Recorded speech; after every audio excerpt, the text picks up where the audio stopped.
Epístola do apóstolo Paulo aos Efésios, capítulo 1, versículo 4 e 5. Conforme ele nos escolheu nele antes da fundação do mundo, que devemos ser santos e sem culpa diante dele em amor, e nos predestinou para filhos de adoção por Jesus Cristo, para si mesmo, segundo a complacência da sua vontade. A Escritura Sagrada ensina de maneira categórica a doutrina da predestinação. Embora muitas pessoas se levantem contra esta doutrina sólida, elas se esquecem desse termo estar claramente nas Sagradas Escrituras.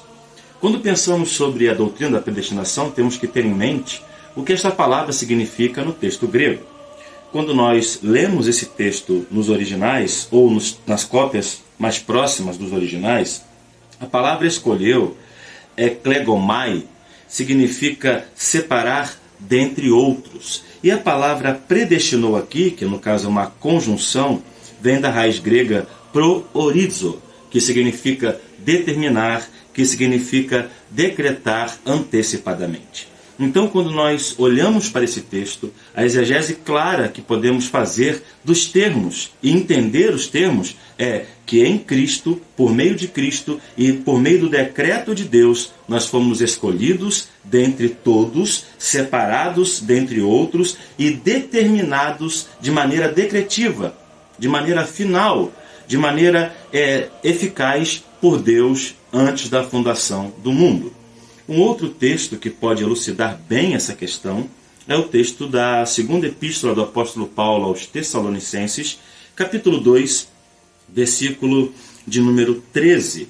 Diz assim o texto: Mas devemos sempre dar graças a Deus por vós, irmãos amados do Senhor, porque Deus desde o princípio vos escolheu para a salvação através da santificação do Espírito e convicção da verdade.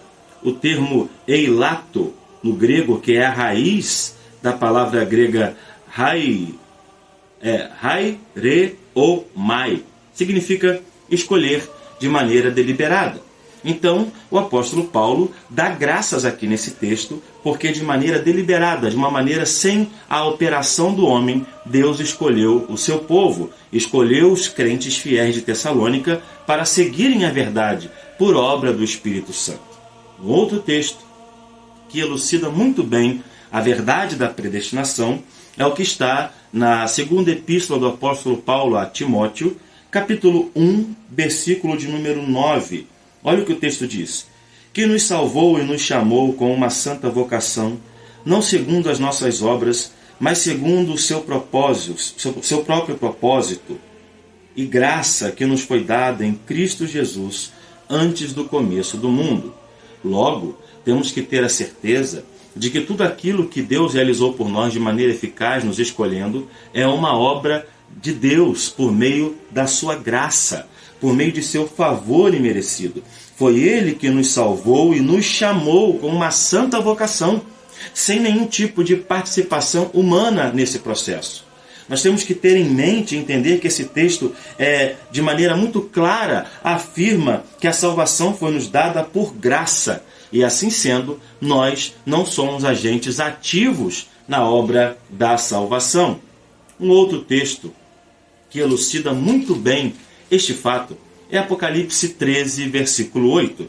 Olha o que o texto vai dizer: E todos os que habitam na terra adorarão, no caso a besta, cujos nomes não estão inscritos no livro da vida do Cordeiro, morto desde a fundação do mundo.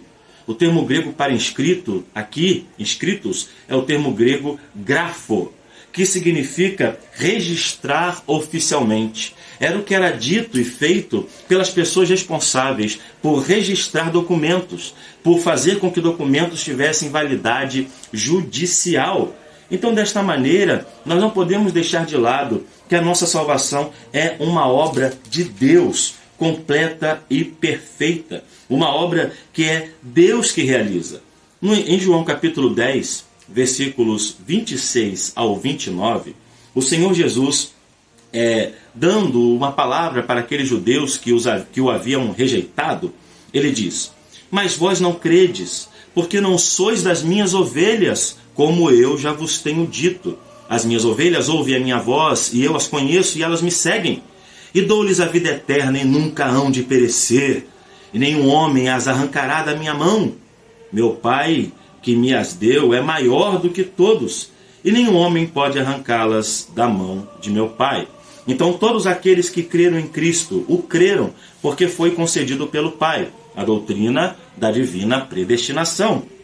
No Evangelho de João, no capítulo 6 também, no Evangelho de João, lá no capítulo 6, voltando algumas páginas, no versículo 37, diz assim: todo aquele que o Pai me dá virá a mim, e o que vem a mim, de modo algum lançarei fora. Didosim é o termo grego para conceder, para entregar. Então todo aquele que o Pai entregou, concedeu, deu a Jesus, virá a Cristo, crerá para a salvação. E ainda nunca será lançado fora, não perderá a salvação, porque não é uma obra dele, é uma obra de Deus na pessoa de Jesus Cristo. E olha o que diz o versículo 44, do mesmo capítulo de João, capítulo 6, verso 44. Ninguém pode vir a mim se o Pai que me enviou não o trouxer, e eu o ressuscitarei no último dia. O termo grego aqui é o termo elkio. Elkio, no grego, significa atrair com poder eficaz, arrastar, compelir por irresistível superioridade. Trouxer, todo aquele que o Pai trouxer a Cristo, todo aquele que foi convencido pelo Espírito Santo, todo aquele que teve seu coração aberto, como foi o coração de Lídia, a vendedora de púrpura, cuja narrativa da salvação está em Atos capítulo 16. Todo aquele que foi trazido pelo Pai por meio de Cristo, esse será indubitavelmente salvo. Portanto, nós precisamos abraçar a verdade das Escrituras Sagradas, sem considerar aquilo que conta em nossa volta. Evidentemente que existem outras vertentes teológicas, outras interpretações desse texto, mas ao ler a Escritura de maneira simples e com base nos textos originais, podemos chegar à conclusão da segurança da salvação, porque não é uma obra nossa.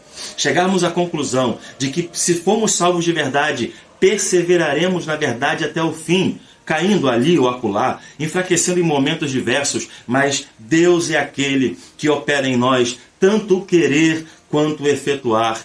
Ele, e somente a Ele, é dada toda a glória e mérito na obra da redenção. Louvado seja Deus por ter nos escolhido.